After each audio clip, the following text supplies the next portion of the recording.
মাত্র 1 কাপ ভাত দিয়ে এত দারুণ মজার নাস্তা রেসিপি বানানো যায়, সত্যি আপনি দেখলে কিন্তু অবাক হয়ে যাবেন। হ্যালো এভরিওয়ান, আসসালামু আলাইকুম, welcome to SK cooking recipe.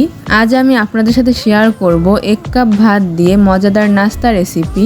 এই জন্য আমি একটি ব্লেন্ডার জারে 1 কাপ পরিমাণ ভাত নিয়েছি আর দিয়ে দিয়েছি হাফ কাপ পরিমাণ পানি। এখন সবকিছু খুব ভালোভাবে পেস্ট করে নিব। আপনারা তো দেখতেই পাচ্ছেন আমি এখানে স্মুথভাবে একটা পেস্ট করে নিয়েছি। এখন আমি এই ব্লেন্ড করে রাখা ভাতটা একটু সেঁকে নিব। এর জন্য একটি ছাঁকনির উপর আমি নিয়ে নিয়েছি, যাতে ভাতের ভিতরে কোনো এক্সট্রা অংশ থেকে না যায়। যারা যারা আমার ভিডিওটি দেখতেছেন কিন্তু এখনও লাইক দেন নাই, তারা অবশ্যই এটা লাইক করে দিবেন। আর যারা এতক্ষণে লাইক দিয়ে দিয়েছেন তাদেরকে অসংখ্য ধন্যবাদ, কারণ আপনাদের একটা লাইক আমার ভিডিওটি শেয়ারের জন্য কাজ করবে। যারা যারা আমার চ্যানেলটি সাবস্ক্রাইব করেছেন তাদেরকে অসংখ্য ধন্যবাদ। আর যারা এখন পর্যন্ত সাবস্ক্রাইব করেন নাই তারা প্লিজ সাবস্ক্রাইব করে আমার পাশেই থেকে যেতে পারেন। আমি এখানে ভাতের পেস্ট খুব ভালোভাবে ছাঁকনি দিয়ে ছেঁকে নিয়েছি। এরপর আমি এর ভিতরে দিয়ে দিচ্ছি 1 কাপ পরিমাণ ময়দা, দিয়ে দিয়েছি স্বাদ মতো লবণ, 2 টেবিল চামচ পরিমাণ তেল। এখন হাতের সাহায্যে সবকিছু খুব ভালোভাবে মিশিয়ে নিব। ভাত দিয়ে একদম নরম তুলে মুখে দেওয়ার সাথে সাথে মিলিয়ে যাবে এমন নাস্তা রেসিপি আমি কিন্তু আজকে আপনাদের সাথে শেয়ার করছি। আমি কিন্তু প্রথমে এই নাস্তা রেসিপিটা বানাতে যেয়ে অবাক হয়ে গিয়েছিলাম। এতটাই টেস্টি হয় এই রেসিপিটা, বাসাতে বানিয়ে দেখলেই বুঝতে পারবেন। আর এখানে কিন্তু কোনো রকমের পানি দেওয়ার প্রয়োজন নেই। আমি যে ভাতের পেস্টটা বানিয়েছিলাম সেখানে কিন্তু পর্যাপ্ত পরিমাণ পানি আছে, সেই পানিটুকুই এটার জন্য পারফেক্ট। আপনারা তো এখানে দেখতেই পাচ্ছেন আমি আপনাদের সাথে কথা বলতে বলতে এই ডোটা খুব ভালোভাবে মেখে নিয়েছি। এখানে এই ডোটা একটু সফট ডো তৈরি করে নিতে হবে।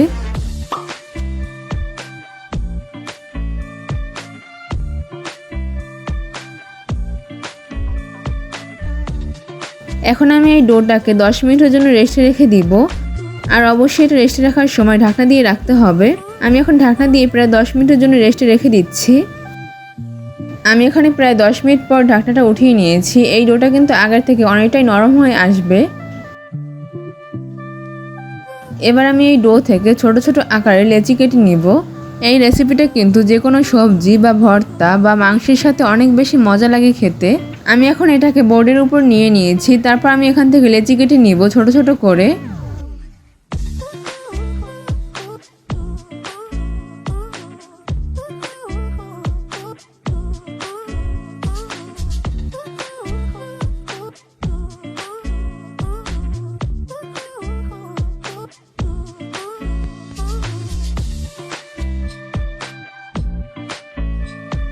আমি এখানে ঠিক একই সাইজে সবগুলো লেচি খুব ভালোভাবে কেটে নিয়েছি।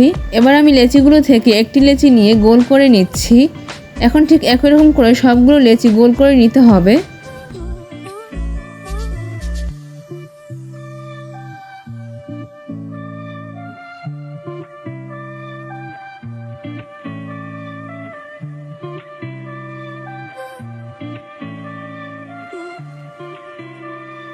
আমি এখানে সবগুলো লেচি খুব সুন্দর করে গোল গোল করে বানিয়ে নিয়েছি। এবার আমি এখান থেকে বেলে নিব।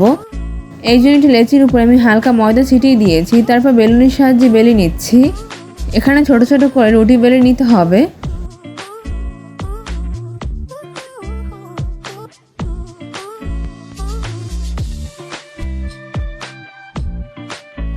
এই যে আপনারা দেখতেই পাচ্ছেন আমার এখানে একটা রুটি বেলে নেওয়া হয়ে গিয়েছে। আপনারা তো দেখতেই পেয়েছেন আমি কীরকম করে বেলে নিয়েছি। ঠিক এইরকম করে বেলে নিতে হবে, গোল গোল করে বেলে নিয়েছি। আমি এখানে আপনাদের সুবিধার জন্য আরও একটি রুটি বেলে দেখিয়ে দিচ্ছি।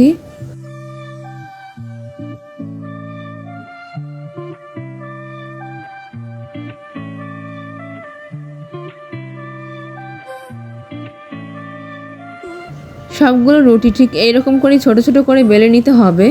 এখন আমি এই নাস্তাগুলো ভেজে নেব। এই জন্য একটি ফ্রাই প্যানে পরিমাণ মতো তেল দিয়ে দিয়েছি। তেলটা গরম হয়ে আসলে নাস্তাগুলো দিয়ে দিব।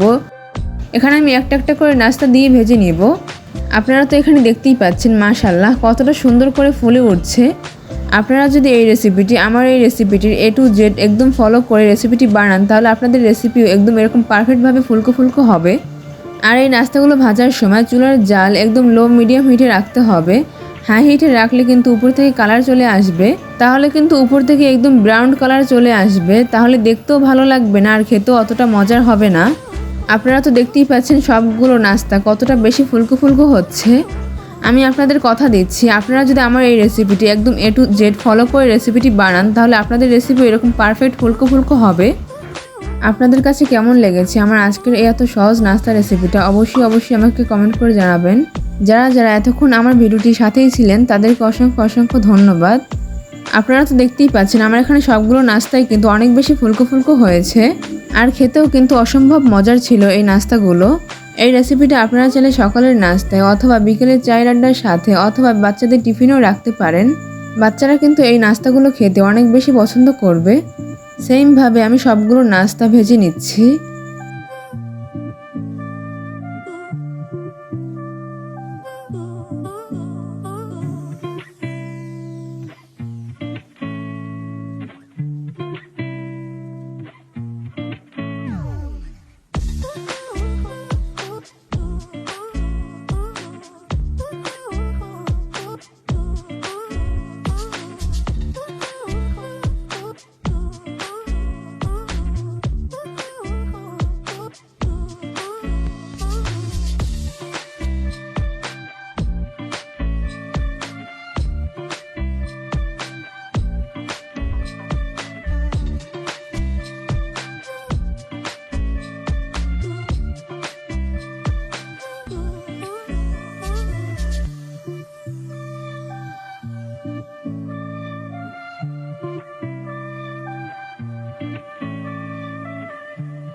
আমি আজকে আপনাদের সাথে অনেকগুলো নাস্তাই ভেজে নেওয়া শেয়ার করেছি। আশা করছি আপনাদের কাছে অনেক ভালো লেগেছে আর আমি আশা করছি আপনারা দেখেই বুঝতে পেরেছেন আমার এই নাস্তাগুলো কতটা বেশি পরিমাণ ফুলে উঠেছে। আমার এখানে আস্তে আস্তে সবগুলো নাস্তা খুব ভালোভাবে ভেজে নিয়েছি। মাশাআল্লাহ, আমার সবগুলো নাস্তাই কিন্তু পারফেক্টভাবে ফুলে উঠেছে। আপনারা দেখতেই পাচ্ছেন কতটা ফুলকো ফুলকো হয়েছে। তাহলে আজকের এত সহজ রেসিপি আপনাদের কাছে কেমন লাগলো অবশ্যই আমাকে কমেন্ট করে জানাতে ভুলবেন না। আর একটা লাইক করে দিবেন আর নতুন ভিডিও পাওয়ার জন্য আমার চ্যানেলটি সাবস্ক্রাইব করে পাশেই থাকবেন। মাশাআল্লাহ, আপনারা দেখতেই পাচ্ছেন এই নাস্তাগুলো কতটা পরিমাণ সফট হয়েছে।